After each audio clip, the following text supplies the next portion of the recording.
você acorda amanhã e tudo desapareceu.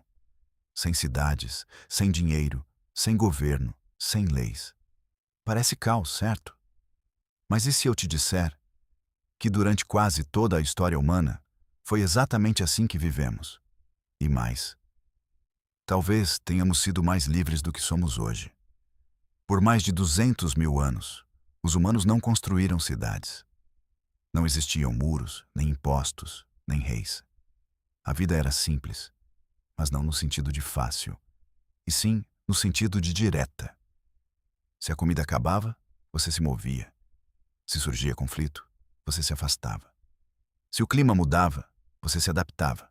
A liberdade tinha um único requisito: continuar andando. Grupos pequenos, talvez 20, talvez 50 pessoas. Todo mundo se conhecia. Cada rosto, cada habilidade, cada história. Não existia anonimato, mas também não existia solidão estrutural. E o mais importante, ninguém conseguia mandar por muito tempo. Se alguém tentasse dominar demais, o grupo simplesmente ia embora, sem seguidores, sem território fixo, sem controle. O poder simplesmente evaporava. Não havia propriedade, não havia fronteiras, não havia como acumular riqueza duradoura, porque tudo que você tinha precisava ser carregado. Agora para por um segundo e pensa nisso. Um mundo onde poder não se sustenta, onde ninguém consegue te prender, onde você sempre pode ir embora. Esse era o padrão da existência humana, até que algo mudou.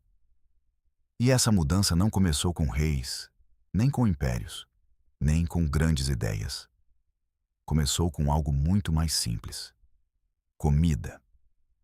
No fim da última era glacial, cerca de 12 mil anos atrás. Algumas regiões do planeta começaram a oferecer algo raro: abundância previsível. No Oriente Próximo, campos de trigo selvagem cresciam naturalmente em grandes extensões. Rios apareciam em épocas específicas. Animais migravam em padrões relativamente estáveis. Pela primeira vez, alguns grupos perceberam uma possibilidade nova: ficar. No início, parecia uma pequena decisão, temporária, estratégica. Eles começaram a permanecer por mais tempo em um mesmo lugar. Construíram abrigos mais sólidos. Cavaram silos para armazenar grãos. Criaram ferramentas pesadas demais para serem transportadas. Ainda não eram agricultores, mas também já não eram totalmente nômades. E foi nesse ponto, quase imperceptível, que a história começou a mudar. Então veio o golpe. Por volta de 10.800 a.C., o clima mudou novamente, de forma abrupta. Frio, seco, imprevisível. Os campos diminuíram. Os ciclos naturais ficaram instáveis. A abundância desapareceu. Agora imagine a situação. Esses grupos já tinham casas, já tinham estoques, já tinham investido tempo e energia em um lugar fixo. E mais importante, tinham mais crianças.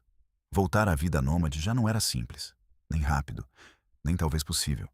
Eles estavam presos, mas ainda não sabiam disso. E aqui acontece a primeira grande virada. Diante da escassez, eles tinham duas opções: reduzir o grupo ou controlar a natureza. Eles escolheram controlar. Começaram a selecionar sementes, a remover plantas concorrentes, a manipular o ambiente ao redor. Sem perceber, deram o primeiro passo em direção à agricultura. E isso muda tudo. Porque a partir desse momento, a sobrevivência deixa de depender da adaptação e passa a depender do controle. Mas tem um detalhe que quase ninguém te conta. Esse avanço teve um custo, e o custo foi o corpo humano. Os ossos contam essa história melhor do que qualquer registro escrito. Os primeiros agricultores eram mais baixos, tinham mais doenças, sofriam mais desgaste físico. A dieta, que antes era variada, rica em proteínas, frutas e raízes, se transformou em algo repetitivo.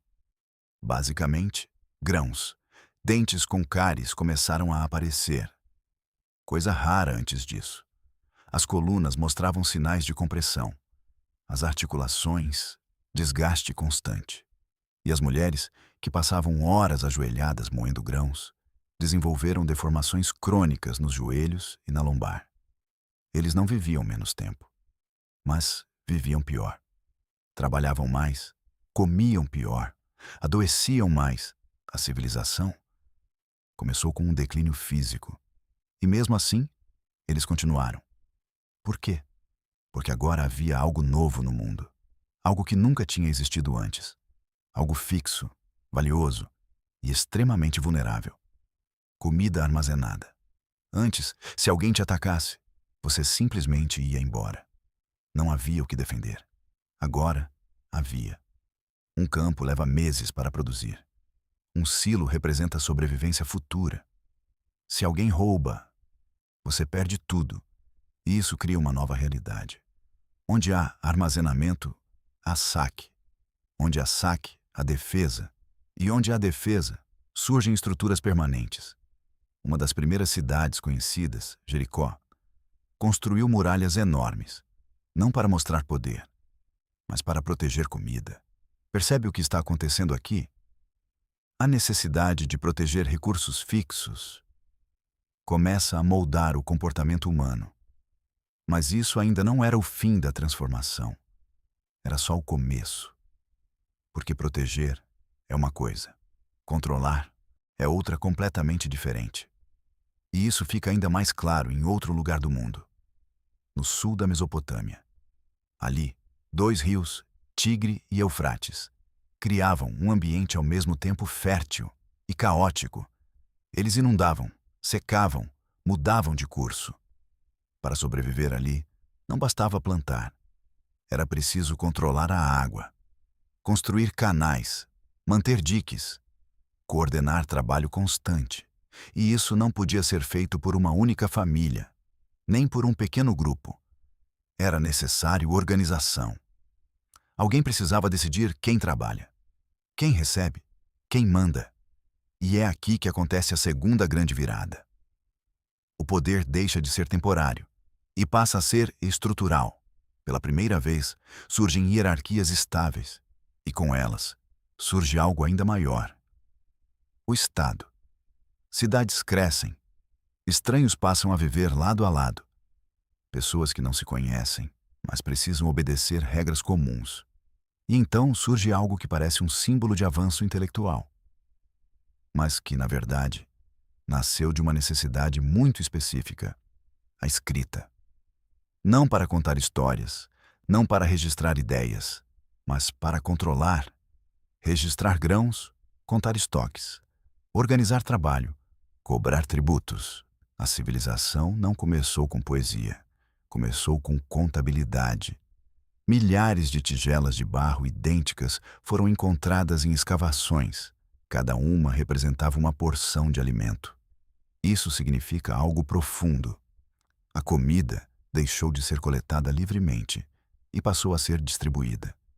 E quem distribui, controla. O trabalhador deixa de ser independente e passa a depender de um sistema. Mas essa estrutura tem um efeito colateral inevitável. Quando há controle, há disputa. Cidades começam a competir por recursos, por água, por território. E essa disputa não é mais ocasional. Ela se torna constante, organizada, sistemática. Guerra. Exércitos surgem. Prisioneiros são capturados. Escravos são forçados a trabalhar, muitas vezes construindo os próprios sistemas que sustentam seus dominadores. E então aparece uma figura que resume tudo isso. O rei. Ele oferece proteção, mas cobra um preço. Impostos, trabalho, obediência. E pela primeira vez na história, a violência deixa de ser um evento isolado e passa a ser permanente. E o mais impressionante é que isso não aconteceu em apenas um lugar. No Egito, no Vale do Indo, na China. Ambientes diferentes, culturas diferentes, povos diferentes. Mas o resultado foi o mesmo. A agricultura levou à hierarquia levou ao Estado. E o Estado levou à guerra contínua. E isso nunca foi planejado. Não houve um momento em que alguém decidiu criar a civilização. Não houve um acordo coletivo. Foi uma sequência de pequenas decisões, respostas a problemas imediatos, que criaram consequências gigantes. E quando perceberam onde estavam, já era tarde. E talvez essa seja a maior herança daquele momento. 12.000 anos atrás. Não apenas cidades, mas dependência. Agora a pergunta que fica é: se você tivesse a escolha, de verdade, você voltaria? Ou já fomos longe demais para sequer considerar isso? Se esse tipo de história te fez pensar diferente, deixa um like e se inscreve. Porque entender o passado é a única forma de enxergar o presente com clareza. E me conta nos comentários. Você acha que a civilização foi progresso? Ou apenas um preço que tivemos que pagar?